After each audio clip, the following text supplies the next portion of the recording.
Okay, just let me know. Let me know quickly kung mawala po ang sound. Okay. So tonight po, ang ating pag-aaralan ay isang bagay na importante talaga na kailangan natin maintindihan na minsan meron tayong mga ginagawa na hindi natin alam na yung pala ay labag sa sinasabi ng Biblia, na meron tayong mga hindi nasusunod. Kasi nga po, kahit hindi natin alam, ah, hindi rin natin nabibigyan ng lugod ng Panginoon kung tinutuloy natin mga bagay na ito. Lalong-lalo na po kung meron tayong mga kultura, mga nakalakihan natin na galing sa ating mga magulang, ninuno. So pag-aaralan natin ngayong gabi ang salita, ang mga pangako, mga bagay na lumalabas sa ating bibig.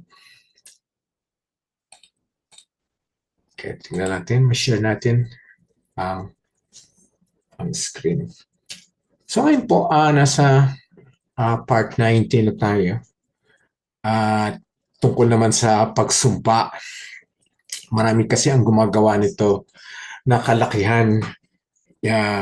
Isa po ako sa mga Kristiyano. Bago ako maging Kristiyano, isa tong hobby ko na ginagawa.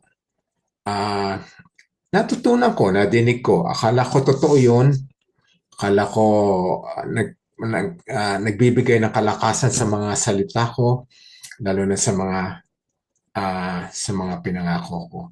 So tingnan po natin ngayon kung ano sinasabi ng Biblia tungkol sa mga bagay nito. Okay. James 5. Isang verse lang po ang main natin ngayon. Ang main verse natin ngayong gabi, pero meron tayong mga supporting scripture. Feel free to ask question or add make any addition sa ating pag-aaral ngayong gabi. Okay, ang sabi ni James 5:12, but most of all, my brothers and sisters. Again, kailangan ma-establish natin na ang Book of James ay isinulat. Di yata na-share, sorry. Daming hindi nangyayari. Okay, James 5:12. So kung mapapansin niyo po, yun ang nakalagay dyan na kinakausap niya ang mga brothers and sisters. So ang Book of James po ay sinulat sa mga Kristiyano na namumuhay noong panahon na yon na pinapangunahan ni James. Pero marami pa silang mga bagay na dapat iwasto at itama sa kanilang buhay habang lumalakad sila mga Christians. So mababasa po natin ngayon, ang sabi ni James ay but most of all. Okay. Ibig sabihin po nito ay napakahalaga nito higit sa lahat. Higit sa mga bagay na napag-aralan nila, isang bagay ito na dapat nilang tugunan at sundin. Most of all. Okay. Never take an oath. Okay, so it's a command. Sinasabi sa atin, never take an oath. Okay. Si James po ay hindi nakikiusap sa atin. Hindi siya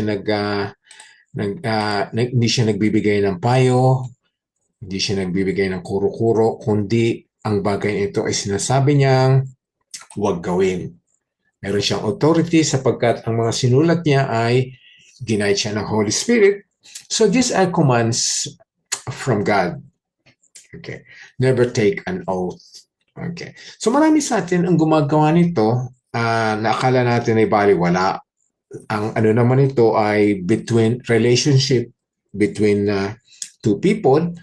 Pero ito pala ay may kahulugan. Merong bagay na hindi nakakalugot sa Diyos kung di natin talaga susundin maigi. Sabi kasi, maraming gumagawa nito, lalong-lalo na sa mga Pilipino, mahilig kasi tayo doon sa mga katagang dinadagdag natin sa ating sentence.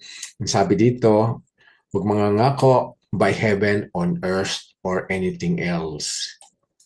Marami po kayong maiisip ng mga bagay na ginagawa natin noon pag pinapangako ng mga lolo, lola, ng mga ninuno natin noon na namana natin. Ang natatandaan ko nung bata ako hanggang lumaki nga ako ay pag sinabing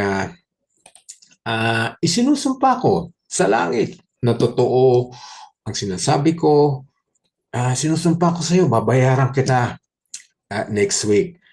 Or sinusumpa ko sa iyo sa libingan ng nanay ko na ako ay darating bukas, tutuparin ko ang pangako ko.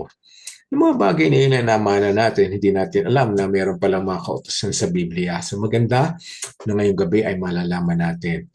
So ayan, ang linaw-linaw po na sinasabi, huwag tayong susumpa sa pamagitan ng langit or ng lupa. Ang nangyayari po kasi, ginagawa natin yon upang maging matatag ang ating sinasabi. Ang sabi ka dito, kung ikaw daw ay mapagkakatiwalaan, reliable ang iyong salita, ang sabi dito, just a simple yes or no ang dapat. Oo lang, oo or hindi. Oo, pupunta ako, oo, gagawin ko. Hindi ko magagawa sa iyo, hindi ko gagampanan yung mga bagay na yon, hindi ko sasabihin. Yun daw ang dapat lang. Okay?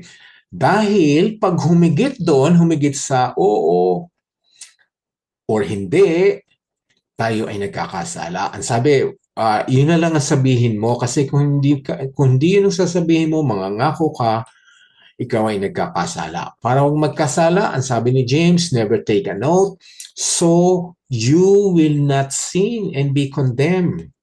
Ayan. Bigat, no? You will not sin and be condemned.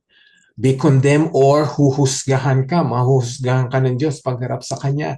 So makikita natin ang kabigatan ng inuutos nito na noon sa ating pagiging inosente, hindi wala tayong alam sa Biblia, ay hindi pala maganda ang lumalabas sa mga bibig natin. Ngayon, kung pinapagpatuloy pa natin ito, naging habit na natin, sana po ang panalangin sa ngayong gabi ay maturuan tayong lahat na ihinto na ang mga bagay nito. Isipin po natin maigi. Ang mga taong nagdadagdag ng mga pangakong ito o mga sumpa, ay yung mga taong namumblema sa kanila ang kanilang kapwa dahil marami silang pangakong hindi tinupad. Or sa maikling salita, marami silang kasinungalingan. Kaya dinadagdag nila ang langit at lupa, pati na ang pangalan ng Diyos, para ang tao ay maniwala sa kanilang muli. Pero yun po ay kasalanan. Kasalanang maigi. Kasi isipin po natin, ang isang taong sinungaling na hindi tinutupad ang kanyang pangako, ay gagamitin o isasama pa niya o invoke pa niya ang Diyos na nasa langit para makumbinsi niya ang kanyang kapwa na totoo ang kanyang sinasabi. How sad po ang bagay na yan. Hindi natin maintindihan ngayon, alam na natin kasi lalo na ngayon nga na nabasa natin kung sino ang Diyos, kung gaano siya kabanal, gaano siya kapangyarihan, na ang mga tao ay ginagamit lamang siya pang kumbinse. Hindi po parang hindi talaga totoo, hindi dapat mangyari yon, hindi na natin ituloy. Ang isang Diyos na buhay ay ginagamit lamang natin siyang tool para ang mga tao ay maniwala sa ating sinasabi. So marami pong sinasabi ang Biblia tungkol sa ating pong salita. Sabi nga po sa Matthew 5:33 to 37, ito po ay words galing mismo sa bibig ni Jesus Christ. Basahin po natin maigi. Ang sabi niya, si Jesus po ang nagsasalita. Sabi, you have also heard that our ancestors were told, you must not break your vows. You must carry out the vows you make to the Lord. Okay, yun naman talaga ang nakasulat sa mga Old Testament. Ang sabi, mahigpit na iniutos ng Diyos na kung mangangako ka, yun ay tutuparin mo. Dahil malaking kasalanan ang hindi tumutupad sa mga pangako. But, ito po ang maganda si Jesus Christ kasi makikita natin ang kanyang authority, ang kanyang pagiging Diyos na kaya niyang dagdagan or i-appeal or i-modify ang mga inutos nun. Okay? Ang sabi niya ngayon dito sa verse 34, sabi niya, but I say, kita natin, no? Gaano kapangyarihan si Jesus. Sinabi ng mga ninuno noon, nakasulat na yon. There were laws, there were ritual commands, mga spiritual laws noon. Pero ang sabi niya, but I say, para ma-realize talaga natin si Jesus ay Diyos.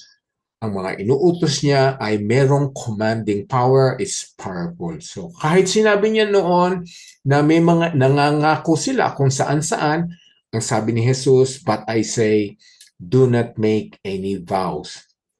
Bigat, no? Yung mga vows na yon ay hindi lamang ordinary pangako. Kasi nga marami silang sinasabi noon ay, halimbawa po, sasabihin ng isa na, I promise you, in front of this temple of worship that I would do such and such things. Sabi ni Jesus, wag mong gawin yon. Do not say by heaven, because heaven is God's throne. Totoo naman. Bakit may sasabi ang trono ng Panginoon sa langit sa iyong pangako? Okay? Ang sabi, wag din naman, do not say it by earth. Marami sa ating sinusumpa sa pamagitan ng libing ng aking nanay, sa pamagitan ng bundok na ito, totoo ang aking sinasabi. Sabi ni Jesus, ang earth daw ay ang footstool. Doon lumalapag ang paa ng Diyos. Okay? And maski ano pong bansa, maski anong lugar, ang sabi, do not say by Jerusalem. Ewan ko, pinadinig na po kayo na nangangako sila sa pangalan ng isang lugar, sa pangalan ng Mindanao o sa pangalan ng Luzon, pinapangako ko na gagawin ang mangyayari ang bagay na ito. Sabi niya, ito binigyan nga example ni Jesus Christ, Jerusalem. It is the city of the great king. Do not even say by my head. Ngayon, hindi ko alam. Siguro tradition ito noon na pinapangako nila, sumusumpa sila sa pamagitan ng ulo nila. Okay? Ang sabi, hindi mo nga kayang palitan ang kulay ng iyong buhok from white to black or black to white. Kaya again, nakita po natin yung sinabi ni Jesus Christ at sinabi ni James ay pareho po ang sinasabi. Just as simple, yes, I will, or no, I won't. Okay? Ito po ang matindi, yung last part ng sinabi ni Jesus Christ. Anything beyond this is from the evil one. Impluensya na pala ng demonyo yon. Yung nangangako tayo, sumusumpa tayo, gagamitin natin ang trono ng Panginoon, ang langit, ang lupa, o anumang bahagi ng ating katawan, o anumang lugar.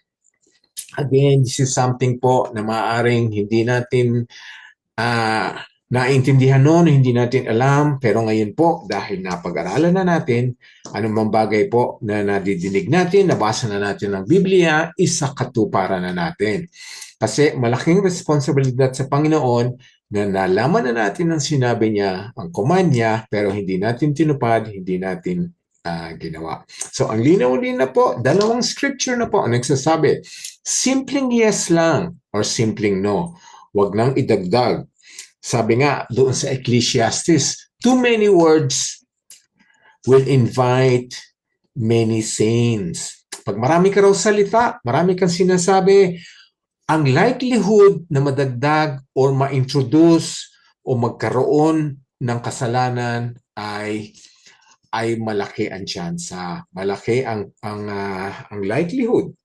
Kaya nga, maganda na ingatan natin ang salita natin, sabihin lang natin ang nararapat, na angkop, at yung appropriate. Yan po ang mga bagay na magandang pinapag-aralan natin ng Tuesday, ang mga bagay na sinasabi po ng Biblia. We're not quoting any scripture, any authority, any quote ng sino mang tao. Ang Biblia lang po ang pinagkukuhanan natin ng mga katuruan, kautusan na dapat ilagay natin sa buhay natin, ilakad natin bilang mga Kristiyano. Hindi lamang po sa Matthew, kasi ang sabi din doon sa 23:22, which is also Matthew din pala. Ang sabi, when you swear by heaven, again, this is Jesus Christ speaking, you are swearing by the throne of God and by God who sits on the throne. Okay? Isipin natin, bakit ka mangangako at isasama mo ang trono ng Panginoon na siyang nakaupo doon na naghahari ng buong universe? Diba? Kung ngayon parang maiintindihan natin at magiging malinaw na sa atin na ito po ay isang malaking kalapastanganan. Hindi nga natin ginagawa yun na isinasama natin ang Malacanang, ang President ng Pilipinas o President ng United States o ang Prime Minister ng Australia sa ating pong mga pangako. Wala pa akong naririnig na ginamit yon. Sinusumpa ko sa harap ng Malacanang o sa pangalan ng Malacanang, natutuparin ko ang pangakong ito. Pero ang mga tao, ginagamit po ang langit, ang trono ng Diyos, para sila ay makumbinsi lamang nila ang mga tao na maniwala sa kanila. And again po, ang mga gumagawa nito ay malungkot na marirealize natin ay yung may mga problema sa integridad. Wala silang integrity. Wala silang, marami na silang hindi tinupad na pangako. Kung ibig sabihin, ang reputation nila ay hindi, mahirap sila makapaniwala ng tao. Kaya ang gagawin nila, sila mismo ang nagdadagdag ng mga pangakong ito para makumbinse ang kanilang transaksyon. Kung ano man transaksyon o pangako sa kapwa-tao. How sad po. How sad na ito po ay nangyayari. And I regret some of these things po. Marami akong nadinig ko. Siguro ginamit ko na o ginamit nila rin yung salitang itaga mo sa bato. Gagawin ko ito. Itaga mo sa bato. Talagang pupunta ako ron. Okay? Bato na hindi naman ako ang gumawa, na yan ay creation ng Panginoon. How can I do that? At saka wala naman talaga imposible naman talaga na mataga mo ang bato. Pwede siyang mabiyak. Again po, ito ang mga bagay na maaaring nagugulat kayo or noon po ay taken for granted. Now, seriously po, let's consider the things that we're gonna hear tonight.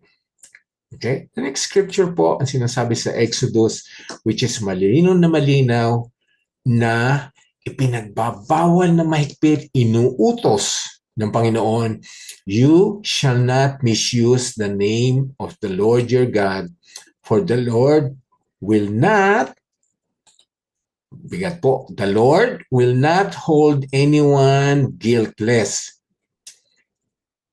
Ibig sabihin, wala siyang i-excuse.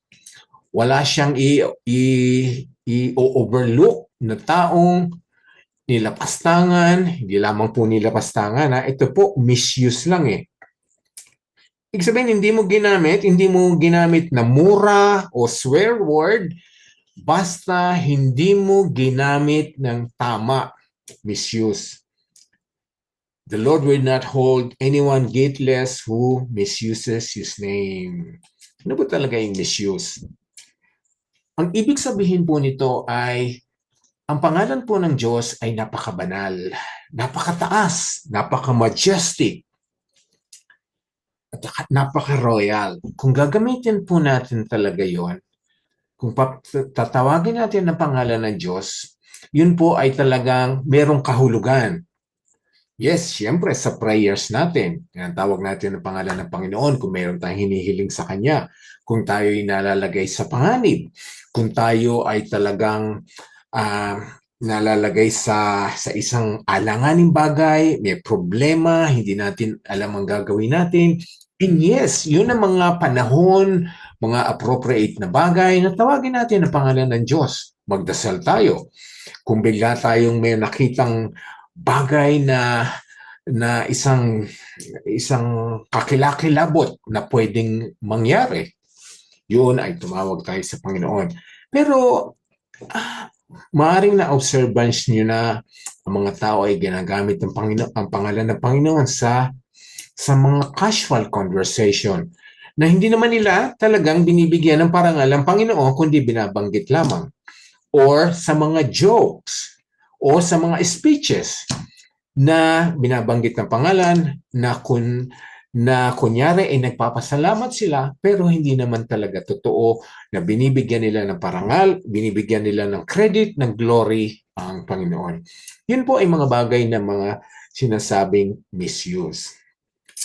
Okay. How many of you po ay nakarinig na, naobserbahan na ang mga taong nagugulat? Nagulat hindi naman nalagay sa danger. Nagulat, may bumagsak na plato, may nadulas, napatid, tinatawag ang pangalan ng Panginoon. Oh my God! Oh Diyos ko! Yung mga bagay na yon. Ito pala ay isang malaking kalapastanganan. Kasi nagulat ka na isang bagay na hindi naman malaki, nahulog ang plato, nabasag ang baso, or may nadapa, may hinabol ng aso, or ito pa po ang malungkot. You're watching a movie. Nasa loob ka ng sinihan.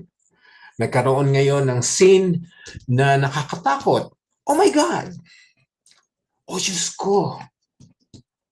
Those are the moments. Those are the examples na sana po kung naging habit na natin, ito po ang sinasabi sa Exodus 20, itigil natin. Huwag natin gawin.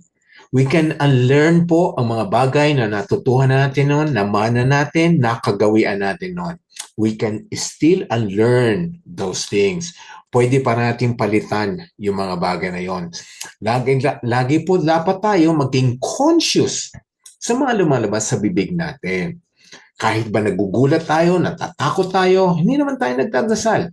Tinatawag natin ang pangalan ng Panginoon. Do not use or misuse the name of the Lord God. The Lord God, which is the living God of the universe. Nakakatakot po itong parteng ito. I-highlight ko lang uli. The Lord God will not hold anyone guiltless. So hindi natin pwedeng ikatwiran, Lord, nagulat lang naman ako nadapa ako, napatid ako. Sabi niya, there's no excuse. He would not hold anyone guiltless. So isang bagay nito na kailangan seriously take that into consideration. Marami po sa atin, halos tayo ay meron ng mobile phones.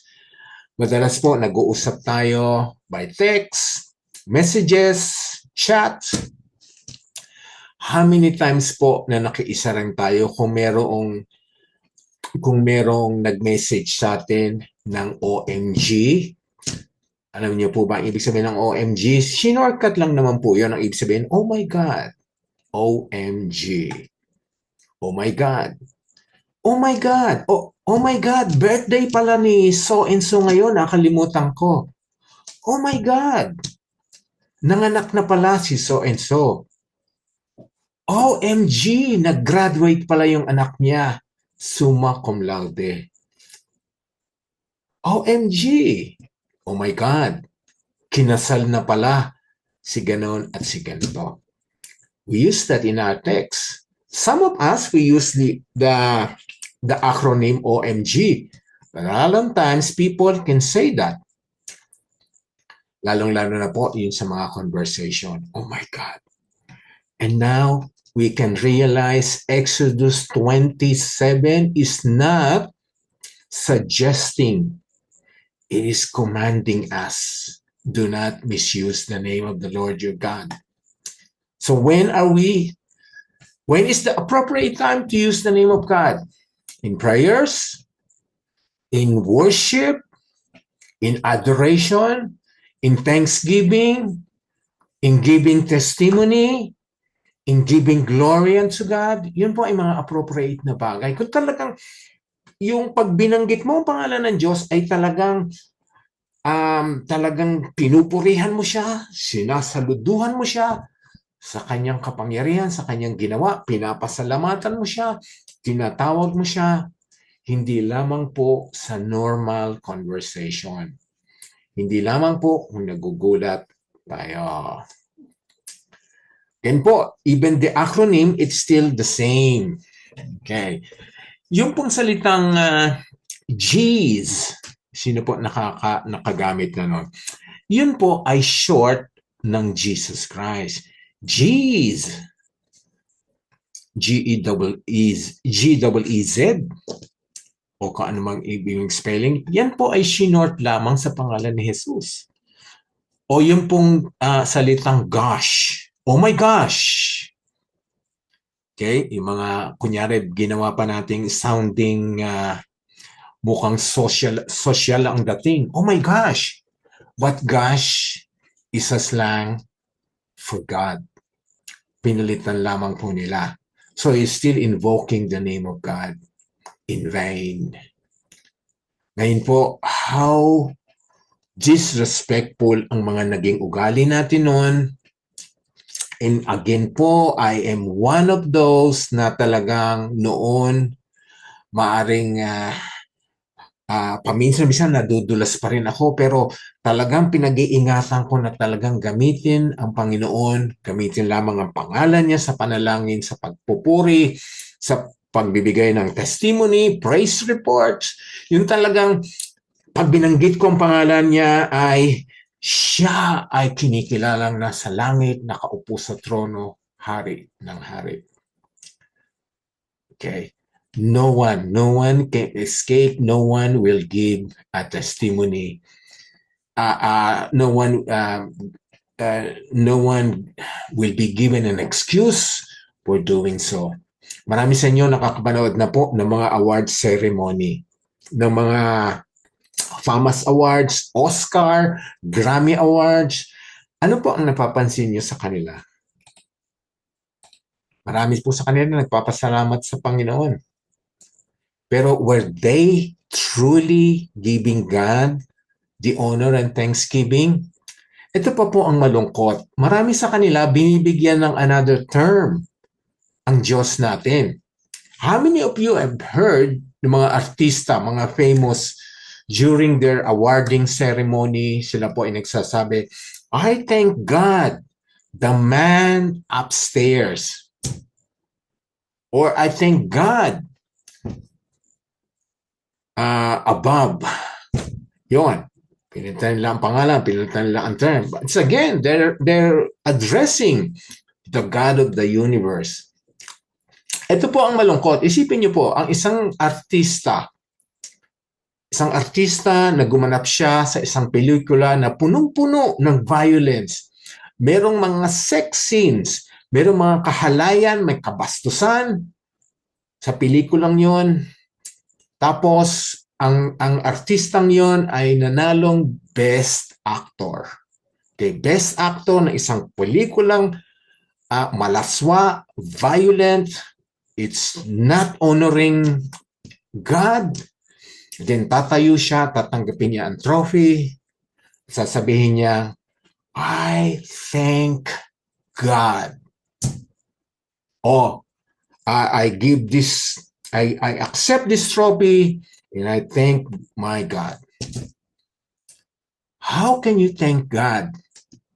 For you were involved, you acted, you participated in a movie that is dishonored His name, that promoted sins, that promoted violence and sex and all those things. And And again, we will invoke the name of God. At totoo ba kaya na pinapasalamatan niya ang Panginoon? O binanggit lamang niya yon para maging maganda ang kanyang, he or she will sound good sa mga audience. Okay pa po yung sound. I'm not able to check kung dumarating pa po yung sound ko sa inyo.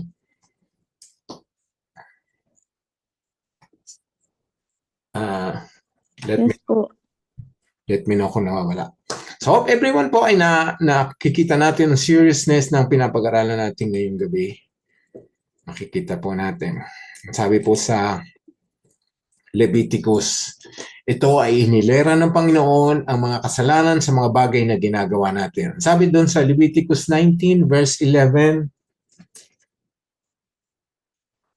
do not steal, do not lie, do not deceive one another. Do not swear falsely by the name so profane, the name of your God. I am the Lord. Wherever po, pag sinasabi ng Panginoon sa huli ng kanyang sentence, sa huli ng kanyang sinasabi, I am the Lord. It is adding the significance, the seriousness, the grave tone ng sinasabing yon. Sabi dito, ang linaw-linaw po, do not swear falsely. Yan po, swearing falsely by the name and so profane.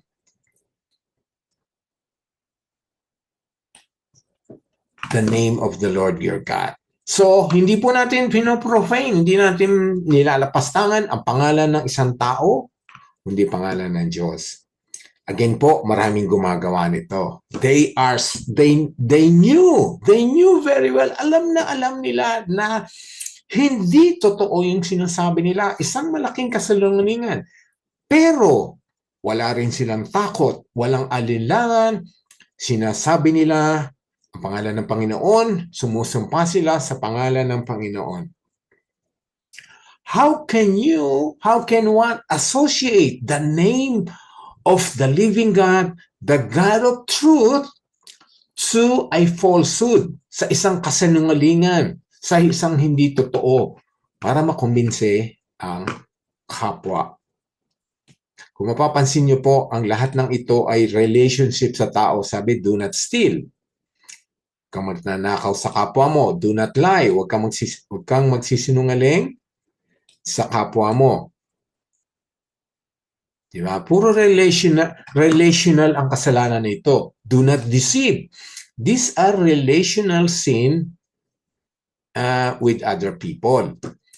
Ngayon, ito naman po ay ginamit mo ang pangalan ng Panginoon mo, pero you are invoking relationship with your fellow human being. Kaya nga maganda isinama lahat ito dito sa command na ito, kapareho yun. Pag nilapastangan mo ang pangalan ng Panginoon, it is as serious or in the same level of stealing, lying, deception. Marami rin pong scripture na sinasabi ang falsehood, ang gossip ay kahilera ng immorality, ng murder. Ganun po katindi talaga ang holiness ng Panginoon. Yung mga salita natin na akala natin ay sa kapwa lamang natin sinasabi, yun po ay merong malaking significance sa ating Panginoon. So again po, the scripture. Ito po ang matinding nakakatakot talaga. Noong una, ilang beses ko na po ito nabasa, pero nung na-realize ko ang seriousness nito ay nakakatakot po. Nakakatakot. I mean, I have this holy fear na umiiral sa akin na ito pala ay haharap ako sa Diyos one day. Okay? Basahin po natin maigi ang sinasabi nito. And again, Jesus Christ is the one speaking. I tell you that everyone will have to give an account on the day of judgment. Ano po, sa haharap daw tayo sa Panginoon para husgahan. Okay? For every empty word they have spoken. Ano ibig sabihin po ng mga empty word? Yung mga sinabi lang natin na wala namang tayong seriousness, wala namang tayong intention na gampanan. Kasama yan yung mga pangako, yung mga statements, mga kwento, mga quotation na wala naman talaga sa loob natin ang true meaning of that. And again po, nakita niyo po, hindi lamang kabastusan, hindi lamang malalaswa, hindi lamang kasinungalingan, ang sabi dito, pananagutan natin ang every empty words. So hindi lamang relationship words addressing a fellow man, it's anything po, kahit sino ang kausap natin. Even in the secular world, ang sabi, kung bumanggit tayo ng bagay na hindi natin isinasaloob ang tunay na katotohanan, yun po ay pag-give tayo ng account sa Panginoon. How serious is this? Kung hindi po kayo natitinag, ako po ay talagang natitinag sa ganito. Ngayon pa lang kahit mga biro ko na wala namang kabastusan, wala kang bastusan, nila akong nilapastangan, pero binanggit ko na wala namang talagang true meaning. Especially po yung pangalan ng Panginoon.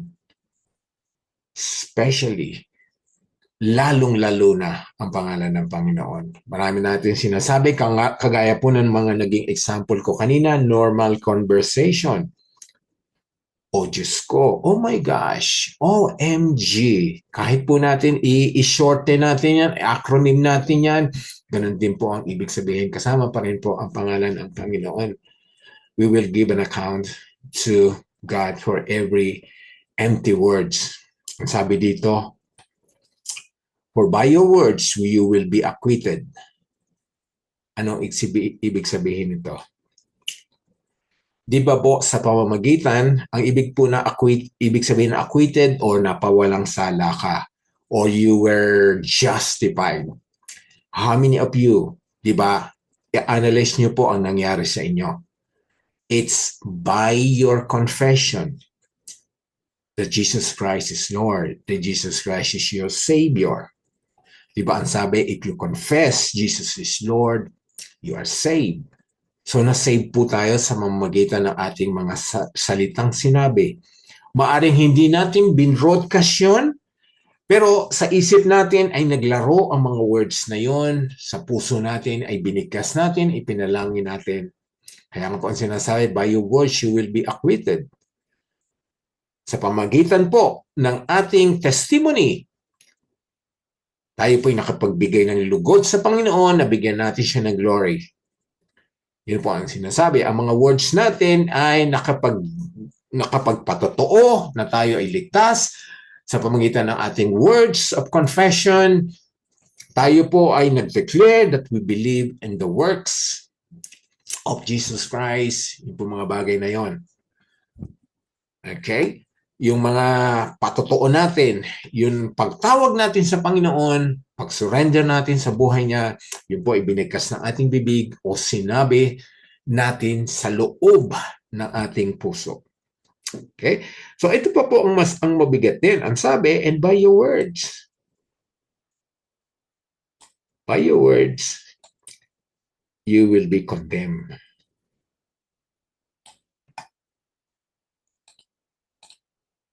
By your words, you will be condemned.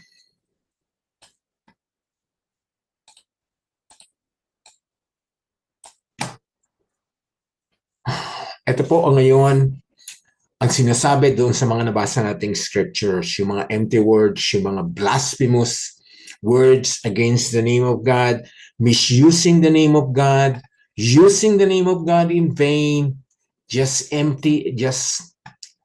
calling on the name of the Lord God in vain. Kaya nga po yung mga Jews noon, yung mga Israelites noon, ingat na ingat silang gamitin or tawagin ang pangalan ng Panginoon. Kaya nga po, one day pag-aralan natin, bakit nila tinawag ang Yahweh, inispell po nila yon na walang, nang walang na hindi kompleto ang pagkaka-spelling nila para hindi nila talaga mabasa at mabanggit ng wala sa loob nila. Sige, sagutin natin to. Sagutin natin. Sige, sagutin ko to mamaya. Sure. So, yung mga bagay na yan po ay ating pong pag-ingatan talaga. Lalo na yung mga pangako. Mga careless words natin. Okay? So, ayan po. Your words will condemn you if you misuse the name of God in vain. If you take an oath using the name of God, you're taking oath by heaven or by earth, or kahit paggamitin natin, isinusumpa ko sa iyo sa libingan ng aking nanay na talagang gagawin ko yon. And who are you to use the grave or the death of your mother para patutuhanan o makumbisi mo ang kapwa mo? Okay. So, ito po ang pinapag-aralan natin, ang vow or taking an oath. So, the Bible is not stopping us to take an oath. Kung halimbawa haharap tayo sa korte at susumpa tayo, nasasabihin natin ang totoo at pawang katotohanan lamang po. Yun po ay hindi pinapagbawal. Hindi yun sinasabi ng Biblia na hindi natin pwedeng gawin yon. Kasi yun, minsan isa sa requirements talaga ng judicial system na sumumpa tayo bilang witness or bilang victim o kahit na akusado tayo. Yun po ang sinasabi, unang pinapagawa sa atin na you swear that you're going to tell the truth, nothing but the truth. Yun po ay hindi sinasabi ni Matthew na mga binasa natin ngayong gabi, si James, hindi po yun ang pinagbabawal. Ang pinapagbawal po ay yung mangako ka, sumumpa ka para lamang mapaniwala ang tao sa iyong sinasabi, whether ang sinasabi mo ay totoo o hindi. Ngayon, yung question po, yung marriage vow is again one of those things na hindi sinasabi hindi na tayo kailangan magkaroon ng marriage vows. Kasi ngayon, isa yun sa mga commitment natin sa harap ng Panginoon at sa harap ng mga witness na dadalo sa mga kasal na para idinideclare natin you are making a vow that he or she will become your partner in life or your spouse o iyong asawa. Yan, hindi po kasama yon. Hindi sinasabi wag nating gawin yon. Kasi nga, talagang gawin natin yon. Kasi nire-require din naman ng church yon. Magkaroon tayo ng marriage vows. And will not stop you kung kailangan humarap kayo sa korte or humarap kayo sa, halimbawa, sa Consul General, sa Philippine Embassy, para kayo ay para magkaroon kayo ng dual citizenship, mangako uli kayo, i-recite nyo ang panatang makabayan, yung mga bagay na yon, yun po ay hindi. Okay? Sinasabi po ay yung mga pinapangako mo para mapaniwala ang tao sa iyong mga sentence, whether it's true or not. Ang sinasabi, kung ang dapat mo lang sabihin ay oo o hindi, yun lamang at sapat na. Now, before mag-end po tayo, I'd like to explain something sa inyo. Kasi nga nakalagay dito, we'll give an account on the day of judgment for every empty words. I'd like to make this clear po, empty words. So empty words po ay yung sinabi mo na walang katotohanan. Yes, kasinungalingan. O hindi mo talaga nasa loob na binanggit yun. Lalong-lalo na po kung tinawag natin ang pangalan ng Panginoon o anumang salita na na tumutukoy or connecting to God. Halimbawa po, sa ating pong dasal, I'd like to malinawan po natin to. sa ating po magdarasal, minsan po, it's good talaga na pag nagdarasal tayo, tinatawag natin na pangalan ng Panginoon, my Lord, my God, my Jesus Christ, and all those things. Pero, siguro napansin niyo na ako po ay meron ding naobserbahan na minsan po ginagamit natin ng Lord, pangalan ng Diyos, every second word ng ating pong panalangin. Is it bad? Is it a sin? I'm not saying it is. It is. Pero baka yun po ay ay isa sa mga bagay na empty words. Sometimes po in our prayers, every second word we mention the Lord God. The Lord God. Okay, ayoko na po magbigay na example. I'm just cautioning everyone po. When you're actually calling on the name of the Lord God, even in the midst of your prayer, make sure that you are recognizing who is the God that you are mentioning in your prayer. Who is the Lord that you are mentioning in your prayer? Not for the sake that you are mentioning all those things because you're thinking of the next word to use.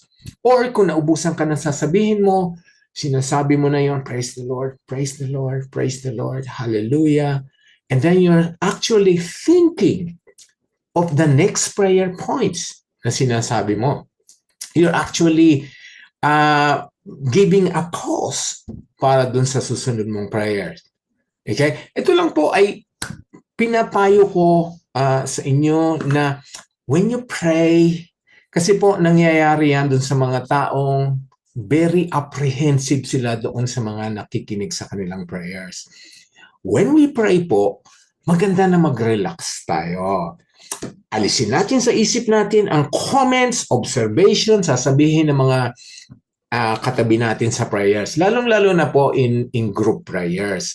Minsan na tayo, nagpapanik tayo, we're apprehensive, we're excited. Minsan talaga hindi na natin alam ang susunod nating sasabihin. Pero ano po ang ginagamit natin? Praise the Lord. Hallelujah. Hallelujah. Marami na po kayong nadinig niyon. They are mentioning those statements, those things, but they are actually thinking of the next words to pray. They're not really saying, praise the Lord with its true meaning. Oh my Lord, oh my God. Ito po ay nagiging every other words. Kasi ano po nangyari? Nakita po nila yan o namana nila yan. Napulot nila yan. Nung lumaki sila sa simbahan, na ganun ang prayers nang nakita nila sa magulang nila, sa mga elders, sa mga leaders of the church. Kaya ganun din po ang naging prayers. Hindi niyo pa napansin po, ang culture ng prayer ng isang church ay namamana ng mga susunod na generation. Kung paano mag-pray ang leaders, ang pastors, ang mga elders, ganun din magpe-pray ang mga susunod na henerasyon, ang mga bata, ang mga youth. Kaya nga nagagaya yun. Kaya obserbahan niyo po, ang mga churches sa Pilipinas, ganun din po, kaparehong-pareho ng prayers na pinupulot nila. Ang sinasabi ko lamang po ngayon dito ay mag-ingat po tayo sa ating po mga prayers kasi minsan po yun ay nagiging example, mga pattern, mga template na ginagamit ng ating susunod na henerasyon. Okay? Yung ba ay punong-puno ng empty words? Yung ba ay binabanggit natin ang pangalan ng Panginoon kasi tinatawag natin siya? Or it's just tinatawag nga nilang gap filler? Kasi nagkakaroon ka ng gap. Just mention the name of the Lord. Or praise Him, but you're not really praising Him because your mind is on something else. Your mind is on the next prayer point. Your mind is thinking of what others are thinking about you while you're praying. Your mind is on, okay na ba yung prayers ko? Mahaba na ba? Or na-please ko ba yung katabi ko? Ganon kasi. I'm not saying po nangyayari sa inyo yun. It could be, pero that's my observation po. Not necessarily po sa DOCC. Sa mga na kasama ko at narinig ko na Sabi ko, if you're praying, why don't you just relax? Kasi po pag relax kayo, if you're at peace, ang prayer niyo po ay maganda ang daloy. Maganda ang pagkakasunod-sunod. Hindi ka na uutal, hindi ka nagkakaroon ng gap, hindi ka na uubusan ng hindi maganda talaga ang flow. Kasi nga, ang number one nakakagulo sa prayer natin, yung nasa isip natin na ano ang sasabihin nitong katabi ko? Ano ang sasabihin nitong nasa ibang grupo na to? We are praying to please our fellow men na kasama natin sa grupo natin instead of our prayers focused to God. Kaya nga po, di ba ang maganda, prayers natin, kamukhang kinakausap natin si tatay, si daddy, si lolo, si lola. Dad, wala po akong allowance. O dad, pwede bang humingi ako ng ganon? Dad, kailangan ko ito. Yun, maliwanag. Hindi ka kailangan ng mga makata. Yun po, isa pa nakakapagpagulo sa atin sa prayers natin. Kaya nauubusan tayo because we want to use big words. We want to use poetic words. We want to use flowery words. And again, I'm not pointing at anyone. Kung yun po ang observation ko noon, sana po kung may naobserbahan kayong ganon o kung ganon ang nagiging pattern na o habit na, we can still change them. Ang importante kasi nga, itong pinapag-aralan natin ngayong gabi, even po sa ating prayers, we are uttering empty words. Halimbawa po, how many of you, alam nyo ba talagang ibig sabihin ng hallelujah? Hallelujah is an acclamation of praise of the highest order. Ito talaga daw ang the highest form of praise. Kasi ibig sabihin po ng hallelujah is talagang praise the Lord. Okay, it's an acclamation of praise of the highest order, praising God in man's most elegant expression. Elegant expression in reverence, awe, and humility. So whenever we mention hallelujah, kaya ngayon iba ang sabi nito, this is an angelic praise. Could be an angelic praise talaga. Hallelujah means praise the Lord. And how many times we have mentioned this in an empty tone. Diba? Kaya ngayon, alam na natin ang ibig sabihin niya. Dapat siguro pag lumabas sa bibig natin yan, talagang ang isipan natin ay nasa langit, nasa trono ng Diyos, nasa kaharian niya, nasa Kanya. It's not just a second word or a gap filler. How many times I have heard po. Again, this is not from this group or from our church. People are using this in vain. Nagkukwentuhan sila. Sabihin nila, alam mo ba si so and so ay meron ng cancer ngayon? Hallelujah. How can you say hallelujah in the midst of that situation? Or how can you connect that? Even though your intention is parang ang ibig mo sabihin ay ipag-pray natin siya o ang Diyos na ang gumalaw sa sitwasyon niya. But you are reciting hallelujah without understanding its full meaning. Alam mo ba si ganon ay nawalan ng trabaho? Hallelujah. God will provide. Yes, we know God will provide. But did you invoke correctly? Hallelujah. Alam mo ba si ganon-ganon ay na-aksidente, nabangga ang kotse nila. Hallelujah. God protected them. Did you really mean that? Did you really thank God that they were protected? If that was so, yes, you thank God. But did you, hallelujah, yung nabanggang kotse, nasirang kotse, or did you hallelujah doon sa taong naligtas? Again, pag lumindol, oh my gosh, OMG! Hallelujah! We're just invoking these empty words. Diba nabasa natin po kanina?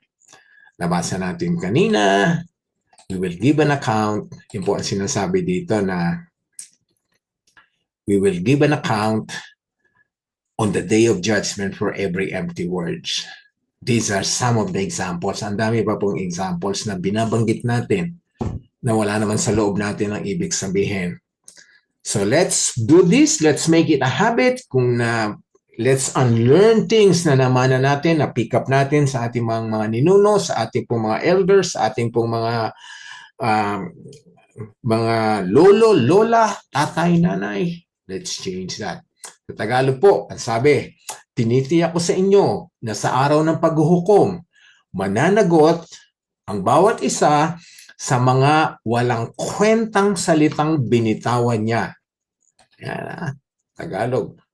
Mananagot daw tayo sa mga walang kwentang salitang binitawan natin. Sapagkat sa pamamagitan ng iyong salita ay mapawawalang sala ka o sa pamamagitan ng iyong salita ay mahahatulan ka. Now po, I hope it's clear tonight the words that come out from our mouth. Huwag niyo po basta ilalabas for the sake of pleasing, for the sake of you making yourself to sound good. So you can sound spiritual, you can sound religious. That's why you mention God, even in your social conversation. Mag-ingat po tayo. Text, emails, chat group, conversation sa ating pong bibig. So ang sinasabi po nitong mga walang kwentang salita, ngayon po kasi ang form of conversation natin, hindi na verbally, it's virtual, karamihan po mga written na lang. Or mga emails and chat. Again po, lastly, let's read this in all seriousness. Mananagot ang bawat isa sa mga walang kwentang salitang binitawan niya. Please po. I tell you that everyone will have to give an account on the day of judgment for every empty word they have spoken. This can be from empty words from sincere person. Hindi naman natin sinasabing hindi siya sincere sa kanyang prayers. Hindi natin sinasabing hindi siya irreverent siya. Pero empty kasi nga, yun ang ina-address natin. Walang empty words or anything pertaining, relating, connecting God. How many of you have heard po, ito napakasakit, Jesus Christ, the name that is above every name, has now become a swear word. Ang lungkot po, no? Nakakalungkot. Yun po ay ginagawa na nilang mura. Kung nagagalit, nagugulat, nagtatawanan, they mention the name of our Lord Jesus Christ, the name that is above every name. It's just a swear word. Bakit hindi nila ginagamit ang pangalan ng Buddha o ni Muhammad kung sila'y nagkakatuwaan, kung sila'y nagagalit, kung sila'y nagmumura? Why the name of our Lord Jesus Christ? The most beautiful name of all names. I would stop there. And if anyone has a question regarding po sa ating pong napag-aralan ngayon, na I hope po ay naging malinaw sa atin. Marami po tayong talagang habits na kailangan i-unlearn, palitan, even in the area of prayers. Kasi po, malinaw na nakita na natin ang sinasabi ng scripture ngayong gabi. And also po, lalong-lalo na sa ating pangako. Sa ating pangako, promises, oath, pagsumpa natin. Ngayon po, nalaman natin ang kailangan lang natin ay oo or hindi. Sabi dito, sabi na nabasa natin kanina, beyond that, kung hihigit pa ron, yun ay galing na sa Diablo. Okay, anyone has a question or anything to add sa ating pong napag-aralan na medyo serious po ngayong gabi. Lahat naman po ng gabi ay serious, pero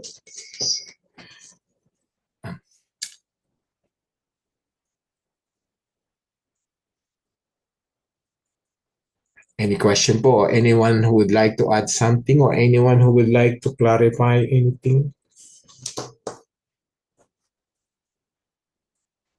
Or anyone who would like to relate an experience, an observation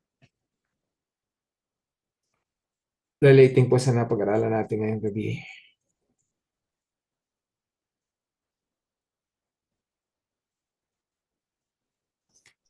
Hello, Pastor. Good evening po. Yes, Ray? Opo. May takeaway lang po ako sa sinabi niyo. Kasi, usually po sa generation ngayon, mahilig po sila sa, mga words po, kagaya ng sinabi mo, mga oh my gosh. OMG, yeah. Oh. Yung ganun po.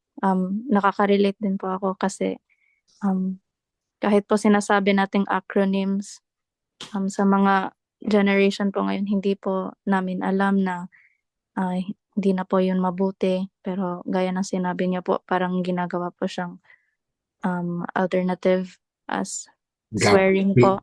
God filler. Parang second word, yeah. To lessen the gravity of the words po.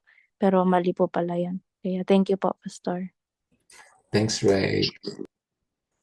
Anyone else po makakapag-relate sa ating na pag-aralan ngayong gabi? So, isa yun sa payo ko. Kung kayo po ay nakatanggap ng text o anumang post sa Facebook, ginamit ang OMG or G's or oh my gosh, ngayon po nalalaman niyo na po na ang yun po ay mga slang or short name for Jesus Christ or God. Yun po ay iwasan na natin. So, wag na nating i-repost, wag na nating i-forward, you can just simply delete that, not even to respond those things. Marami na lang pong salita. Kung tayo po inasasayahan talaga o na magandang balita, marami tayong masasabi. Di ba? O yun, pwede rin natin talagang, kung yun ang ibig sabihin natin, talagang sabihin natin, salamat sa Diyos na ligtas siya dahil kahit may sakuna. Or, thank you Lord that you have covered them from all harm. Yung pong talagang pag binanggit natin ang pangalan niya, ng pangalan ng Diyos ay talagang nagpapasalamat, binibigyan natin siya ng papuri, we're giving glory unto Him, we're giving great credit sa Kanya. Yan. Okay po, meron pa another question? Ako naman po, Pastor, sa experience ko po sa customer service po, ayun po yung mga mabilis pong uminit ang ulo. Yung minsan po naman dito po naman madalas ko pong naririnig yung oh for Christ's sake, yung mga ganun po. Yeah. Yung ganun pong expression.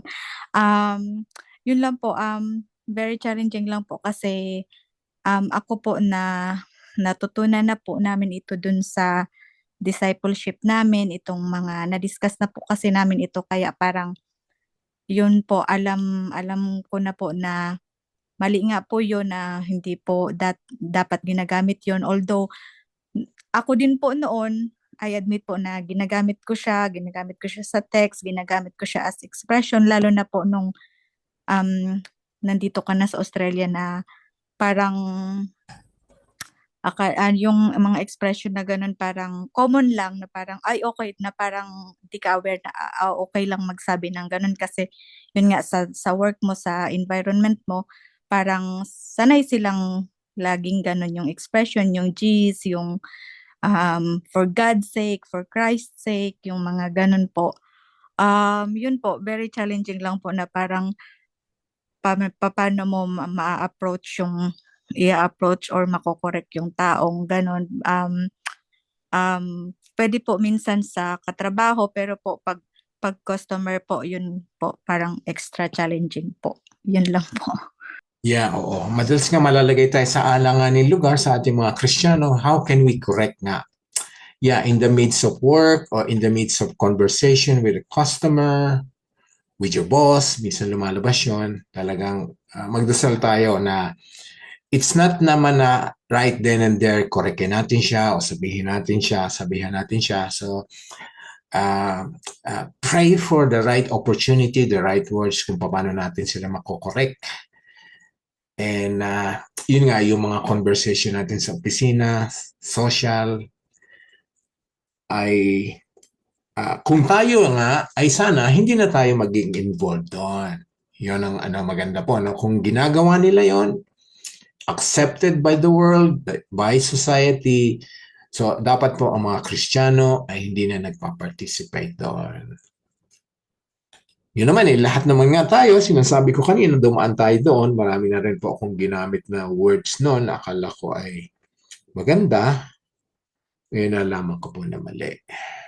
Kaya po, yun po ang kagandahan na nag-aaral tayo ng Biblia.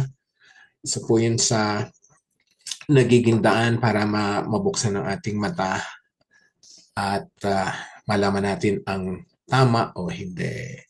Again po, yun, kailangan mag-pray po talaga tayo sa work natin kasi maraming conversation talaga na irreverent, ungodly, blasphemous na nangyayari sa ating workplace, sa ating pong eskwelahan. Okay?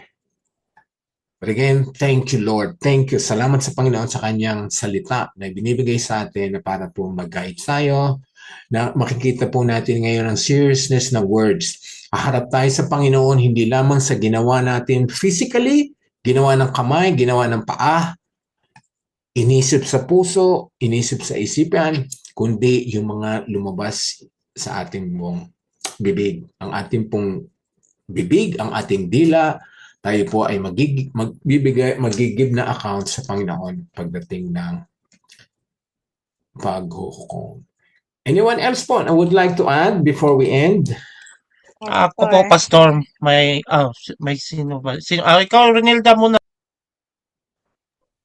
Sa akin po, Pastor, yung lagi ko pong nasasambit kapag nagugulat po ako, minsan natatapilok or nadudulas. Diyos ko. Until now din, Pastor, lagi ko pong nasasambit yun kada nadudulas ako. Especially po yung yung nagugulat talaga ako. Lagi ko pong sinasabi yun, Diyos ko.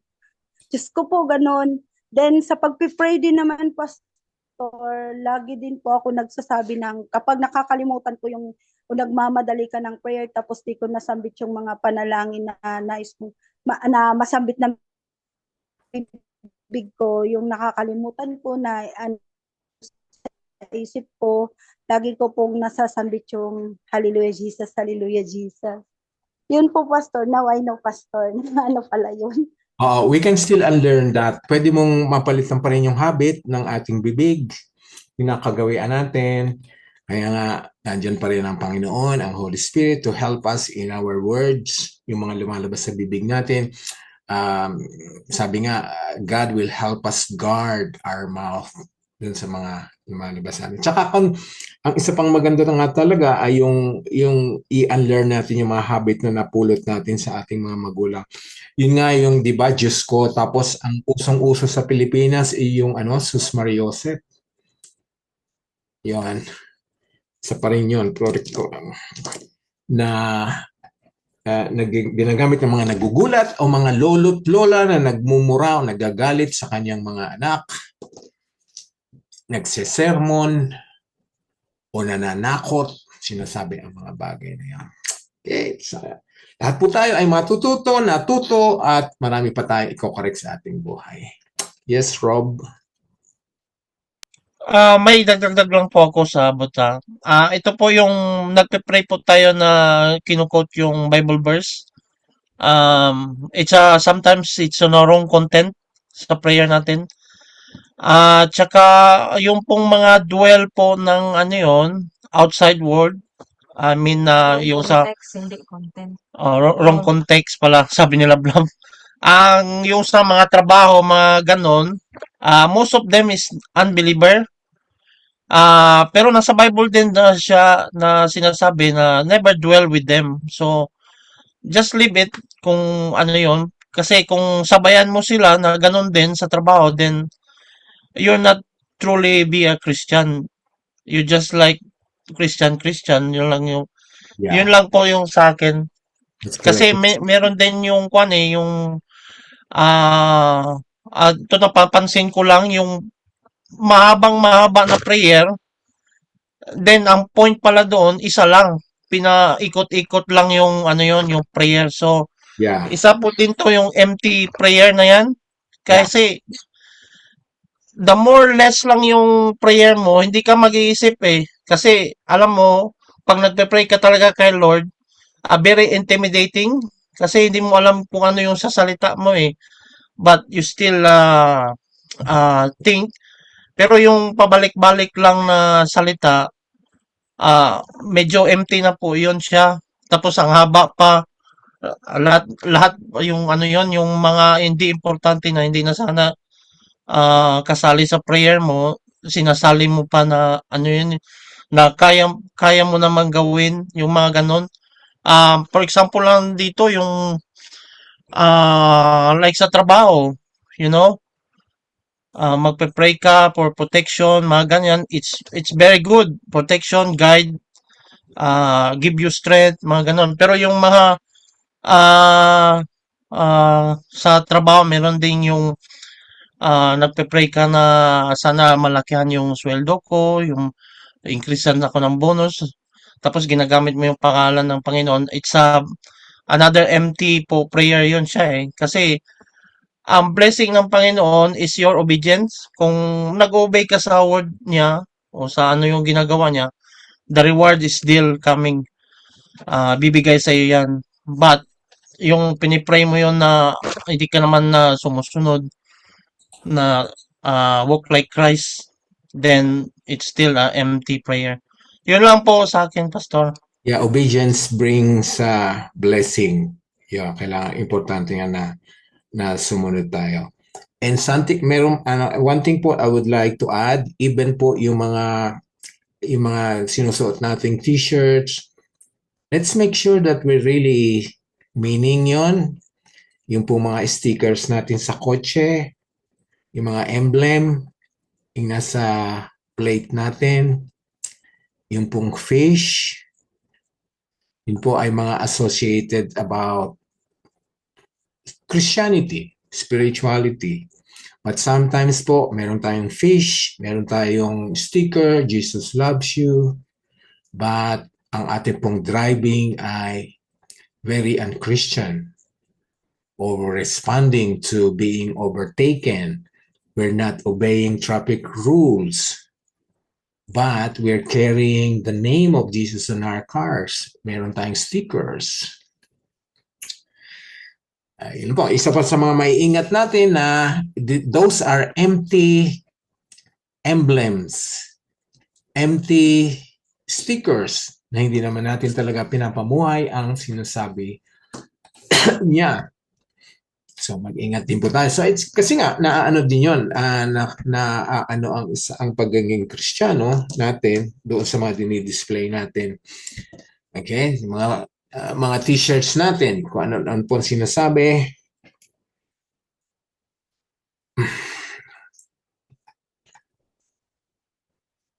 Na hindi naman po totoo. So, empty word. Thank you po. Anyone else who would like to add something before we end? Any question? Okay.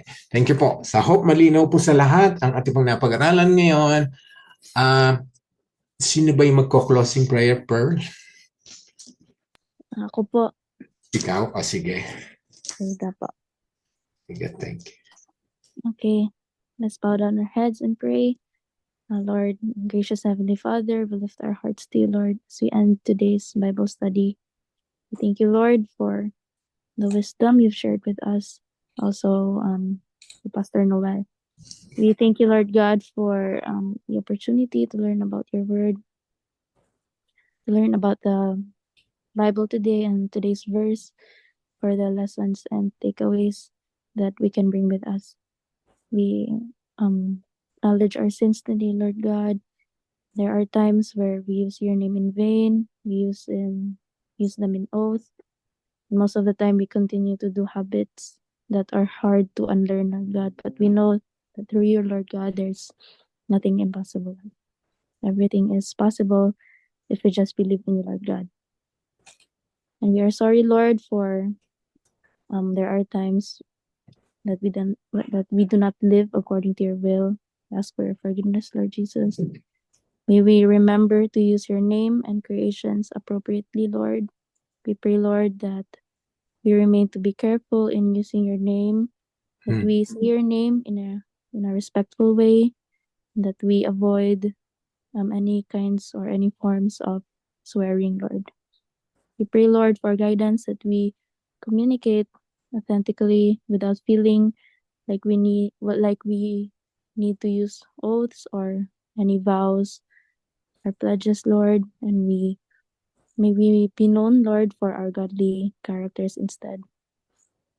And most of us, Lord, may not be aware of these things, but we thank you, Lord, for blessing us today with the topic today, and that may we be used as instruments as well, Lord God, to share this with others. Also, thank you, Lord, for using Pastor Noel as an instrument for us to be aware of the verses mentioned. And as we end today's Bible study, Lord, we pray for your protection and provision for each person that are present here, and even for the people who aren't present today, for our families in the Philippines. We pray for their protection and health always, Lord. May watch over us as we go through challenges of life, and that you may grant us your peace, Lord, your wisdom, your grace, Lord God. And may your Holy Spirit continue to guide our actions and our words, and that it will be pleasing to you, Lord, and may this lead us closer to you, Lord God. All this we pray in the mighty name of Jesus Christ, our Lord and Savior. Amen. And thank you, Ray. Thank you for the prayers. Okay, let's recite our benediction before we end.